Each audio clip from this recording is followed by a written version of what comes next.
ஓம் சாய்ராம். கற்பகத்தருவும் ஞான சாகரமும் நமது அறியாமை எனும் இருளை நீக்கி ஆன்ம உணர்வை அளிப்பவருமான சாய்க்கு ஜெயம் உண்டாகட்டும். சாதக பறவை மேகங்களினுள் உறையும் நீரை பருகி இன்பமடையும். ஓ சாயி, தங்களது கதையை கேட்போரும் அவரது குடும்பமும் அவ்வாறே ஆசிர்வதிக்கப்படட்டும்.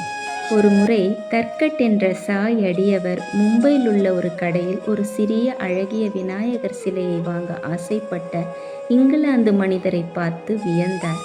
திரு தர்கட் அவ்விங்கிலாந்து மனிதரிடம் அவர் சிலையை வாங்க காரணம் என்ன என்று கேட்டபோது அதற்கு அந்த பேர்விழி அவர் அச்சிலையை தன் மேஜையின் மேல் பேப்பர் வெயிட்டாக உபயோகிக்கப் போவதாக கூறினார். இதை கேட்டு கோபமடைந்த தர்கட் அச்சிலையை 10 மடங்கு அதிக விலை கொடுத்து வாங்கி தன் வீட்டிற்கு எடுத்து வந்தார். அவ்விநாயகர் சிலை அவர்களுக்கு பல நன்மைகளையும் ஆசிகளையும் வழங்கியது. ஒரு நாள் அச்சிலையின் வலது கை சிறிது உடைந்து போனது கண்டு அச்சிலையை தொடர்ந்து வழிபடலாமா, வழிபட்டால் நன்மை சேர்க்குமா என்று எண்ணி சாயிடம் ஆலோசனை கேட்பதற்காக தர்கட் குடும்பம் ஷீரடிக்கு விரைந்தது.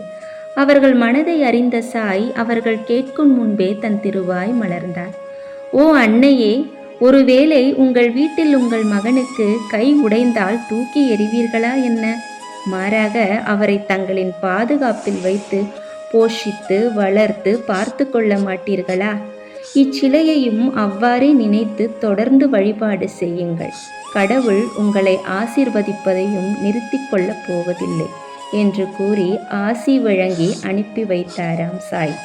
பின்னர் அச்சிலை பழுது பார்க்கப்பட்டு இன்றளவும் திரு தர்கட் அவர்களின் குடும்பத்தில் அவர்தம் பூஜை அறையில் அமர்ந்து ஆசிர்வதித்து கொண்டிருக்கிறார். சாயின் வாக்கு பரிபூரணத்துவம் பெற்றது. அவைகள் எல்லையில்லா மகிழ்வை நல்கும் பேராற்றல் பெற்றது. மூட நம்பிக்கையை முடக்கிய அவர்தம் சக்தி அளவிட முடியாதது. அண்ட சராசரங்களையும் தாங்கும் இறைவனின் சக்தி வாய்ந்த மொழிகள் இப்பிரபஞ்சத்தை ஆள்கிறது. சாயியின் வாக்கும் அவ்வாறே இவ்வுலகின் மேன்மையை கருத்தில் கொண்டு இயங்கும் வல்லமை பெற்றது. ஸ்ரீ சாயியை பணிக. அனைவருக்கும் சாந்தி நிலவட்டும். ஜெய் ஜெய் சாய்ராம்.